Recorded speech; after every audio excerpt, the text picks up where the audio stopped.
Let's talk about how to address a letter. So here's our sample letter. So in the upper right-hand corner, you're going to put your stamp. You want to make sure that you have the right amount of postage on it so it doesn't get returned to you. You also want to make sure that sometimes the post office will deliver it if it has the wrong amount, but there will be a postage due. And if it's like a formal letter, you're sending out a resume or a proposal or something like that, you certainly don't want to have postage due. That wouldn't be the first impression you want to make. In the upper left-hand corner is going to be your name. So this is the return address. So this is your name and your address. And it can be a little smaller in the upper left-hand corner. In the middle of the envelope, you're going to have the name of the person you're sending it to and their address.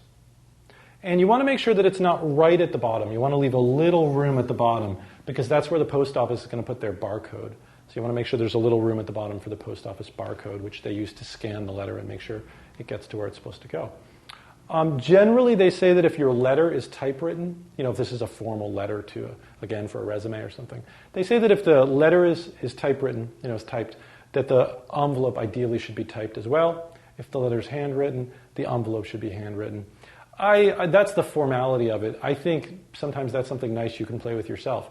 Sometimes it's actually nice to have a handwritten envelope.